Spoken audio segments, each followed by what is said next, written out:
राजनंदिनी अब अभीरा को आर्या का असली सच बताने के इरादे से उस रहस्यमयी कमरे तक ले जाने वाली है। लेकिन दोस्तों, अभी भी अनु के सामने पूरा सच उजागर नहीं होने वाला। आने वाला तुमसे तुम तक का ट्रैक वाकई जबरदस्त होने वाला है। अब कहानी में एक बड़ा मोड़ आता है। अनु इस वक्त बेहद बेचैन है। उसके मन में बस एक ही सवाल घूम रहा है, आखिर आर्या ने ऐसा क्यों किया।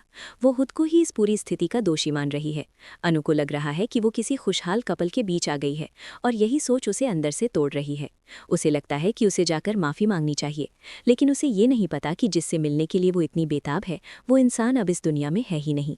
जी हाँ, आर्या की पत्नी राजनंदिनी अब इस दुनिया में नहीं रही। आने वाले एपिसोड में आर्या के घर में माता रानी की चौकी और पूजा का माहौल होगा। जैसे ही अनु उस घर में कदम रखेगी, वो अचानक बेहोश हो जाएगी। आप जानते ही हैं, अनु राजनंदिनी का पुनर्जन्म है और इस घर से उसका रिश्ता बहुत गहरा है। हर बार जब वो यहाँ आती है, उसे चक्कर आते हैं और वो खुद पर काबू नहीं रख पाती।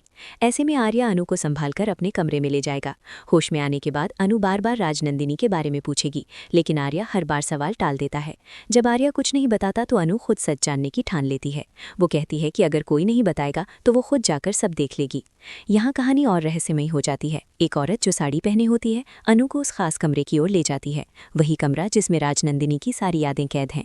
यही वो जगह थी जहाँ आर्या और राजनंदिनी की सबसे करीबी मुलाकातें हुई थीं।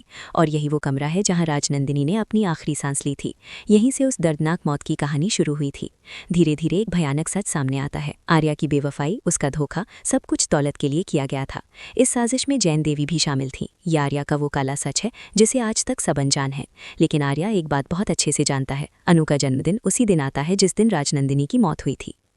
यानी अब अनु ही राजनंदिनी का नया जन्म है और यही वजह है कि जो प्रॉपर्टी और पैसा आर्या को पहले नहीं मिल पाया, वो अब उसे मिल सकता है। साफ है कि आर्या ने सब कुछ पाने के लिए बहुत सोच समझकर ये चाल चली। हाँ, वो अनु को पसंद जरूर करता है, लेकिन सवाल यही है, क्या ये प्यार सच्चा है या ये भी एक नई धोखे की शुरुआत है। अब दोस्तों, आपकी बारी है। हमें कमेंट करके ज़रूर बताइए कि आप इस आने वाले ड्रामे को लेकर कितने एक्साइटेड हैं। क्या आप चाहते हैं कि अनु और आर्या की कहानी सच्चे प्यार की मिसाल बने, या आपको डर है कि कहीं राजनंदिनी की तरह अनु के साथ भी